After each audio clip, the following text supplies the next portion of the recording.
This is Darkest Dungeon 2. It's a roguelike with turn-based combat. It's still in early access, but I think I have a pretty good grasp of how it differs from Darkest Dungeon 1, and how the final product is going to look.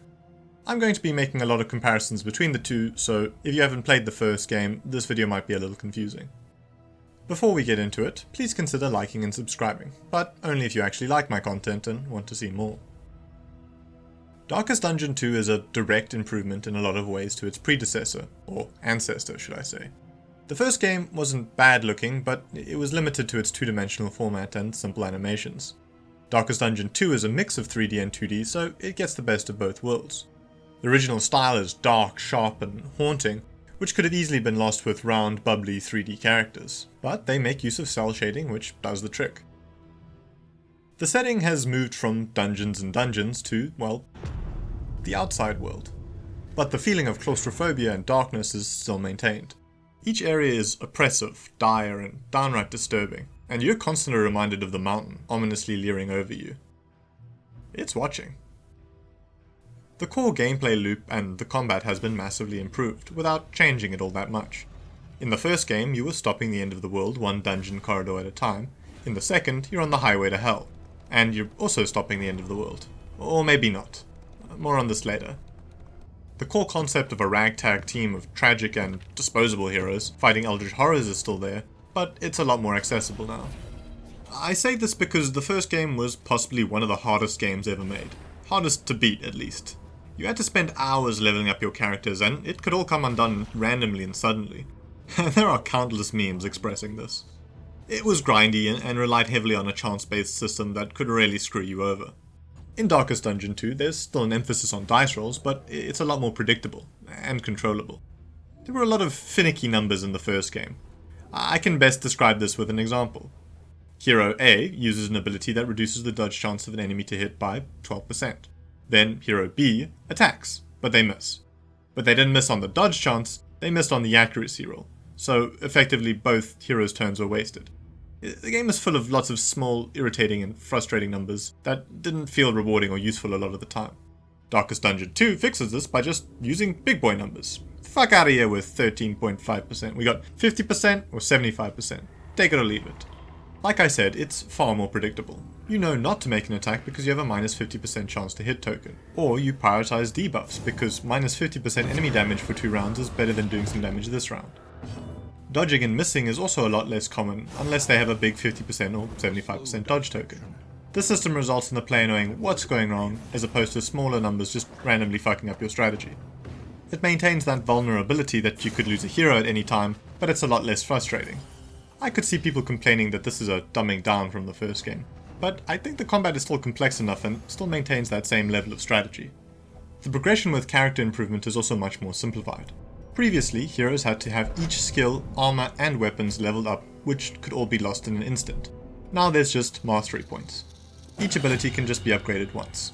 Not only do the upgraded abilities bring improved stats, but they also open up combos with other abilities, which rewards synergetic character combinations. You can still lose a character to some crap rolls, but at worst you lose an hour or two, because it's a roguelike, and you can start over. In Darkest Dungeon 1, losing a character meant you lost several hours, and tons of coin.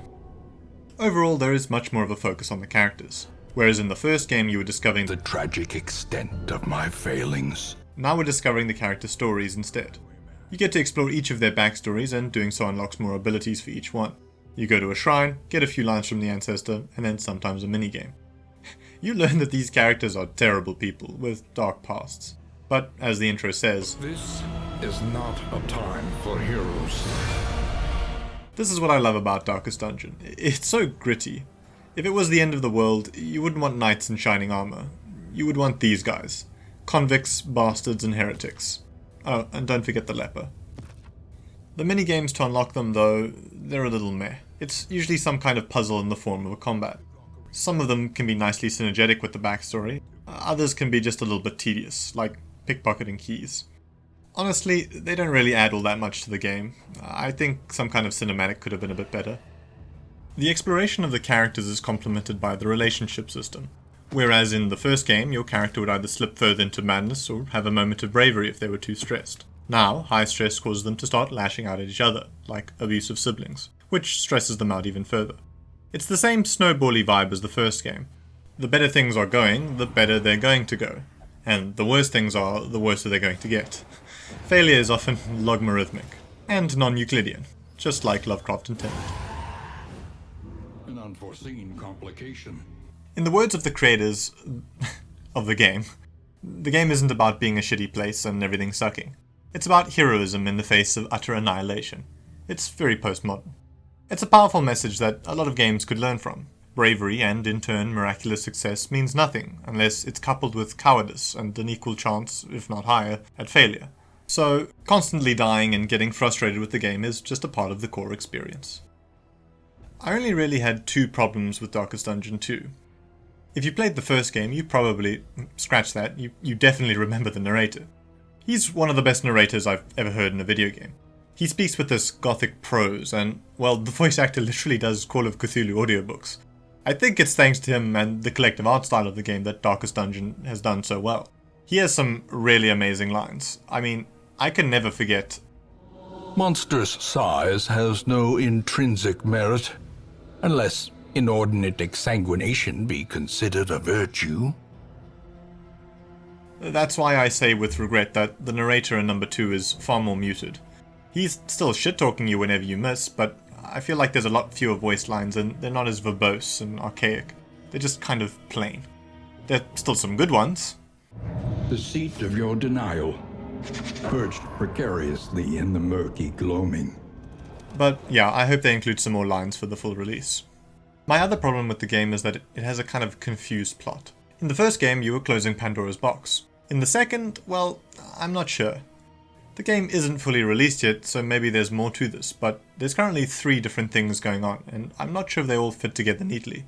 Firstly, it's suggested that the narrator has a relationship with the player.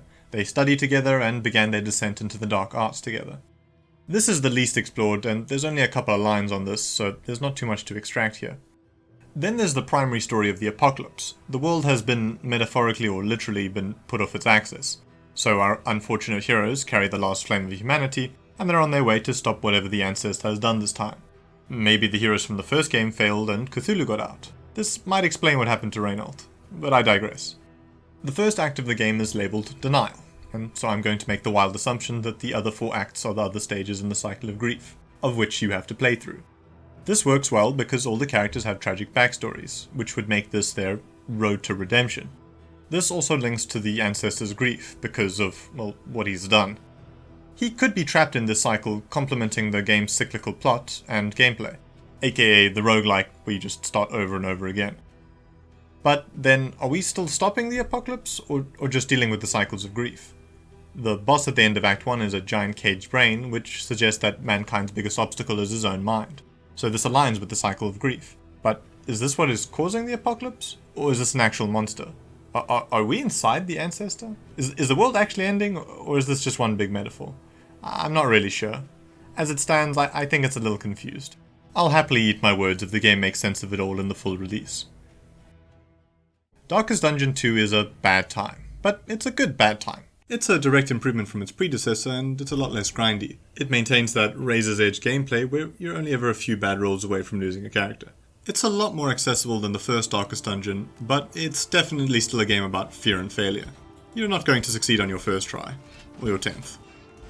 I think once it comes out of early access, Darkest Dungeon 2 is going to be a great game. Thanks for watching.